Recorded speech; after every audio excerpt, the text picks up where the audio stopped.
சுவையில சத்தான ஆரோக்கியமான கற்பூரவள்ளி இலை வச்சு ரசம் தாங்க செய்ய போறோம். கற்பூரவள்ளியினுடைய பயனுன்னு பார்த்தோம்னாங்க, இது சளி, இருமல், ஆஸ்துமா அது மட்டும் இல்லாமங்க நோய் எதிர்ப்பு சக்திக்கு ஏற்றது.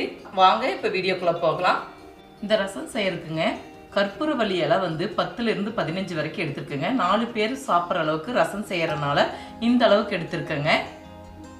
இப்போ ரசத்துக்கு தேவையான பொருள் எல்லாமே அரைச்சிக்கலாங்க. இது உடனடியாகவே செய்துல இந்த ரசம் டேஸ்ட்டாக இருக்கும். 2 டீஸ்பூன் சீரகம், 1 டீஸ்பூன் மிளகு. கற்பூரவள்ளியிலேயே கொஞ்சம் காரத்தன்மை இருக்கிறதுனாலங்க நான் மிளகு அளவாக போட்டிருக்கேன். 6-7 பூண்டுப்பல். இது கூடவே 3 நாட்டு தக்காளி. இது புளிப்பு சுவை இருக்கிறதுனால நான் புளி சேர்க்கலைங்க. நல்லா புளிப்பு சுவை இருக்கிற நாட்டு தக்காளி எடுத்துக்கிட்டால் உங்களுக்கு புளி சேர்க்க தேவைப்படாதுங்க. உங்களுக்கு புளிப்பு சுவை பத்தலைன்னா கொஞ்சமாக புளியை கரைச்சி விட்டுக்கோங்க. இந்த அளவுகளில் 10 இருந்து 15 கற்பூரவள்ளி இலையை எடுத்துருக்கேங்க. இதை பிச்சு போட்டுக்கலாம்.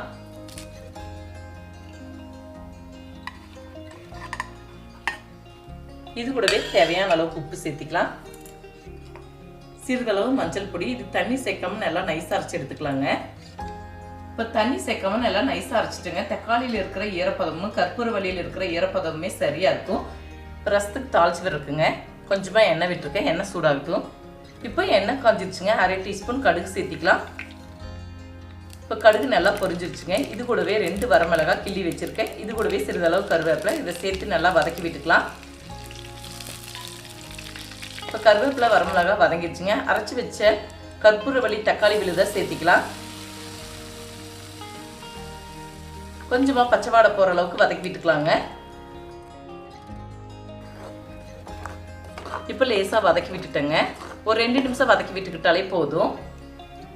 ரசத்துக்கு தேவையான அளவுக்கு தண்ணி சேர்த்திக்கலாம்.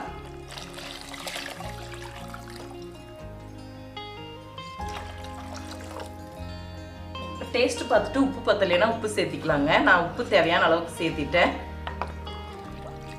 நல்லா கொதிச்சு நுரக்கட்டி பொங்கி வரும்போது இறக்கி வச்சுக்கணுங்க. ரொம்ப நேரம் கொதிக்க விடக்கூடாது.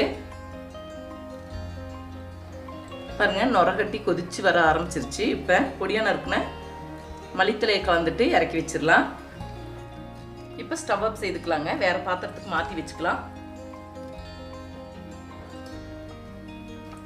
இப்போ அருமையான சுவையில சத்தான ஆரோக்கியமான கற்பூரவள்ளி இலை வச்சு நம்ம ரசம் செய்துட்டங்க. இது நம்ம சூப் மாதிரி ஒரு கப்பில் ஊற்றி நம்ம குடிக்கவும் செய்துக்கலாங்க. அது மட்டும் இல்லாமல் சாதத்து கூட சேர்த்து நம்ம பிசைஞ்சு சாப்பிடலாம். ரொம்ப நல்லா இருக்கும். இதே முறையில் செய்து பாருங்க. இந்த வீடியோ பிடிச்சிருந்தா லைக் பண்ணுங்க, ஷேர் பண்ணுங்க, சப்ஸ்கிரைப் பண்ணுங்க, கமெண்ட்ஸ் பண்ணுங்க. அடுத்த வீடியோல சந்திக்கலாம்.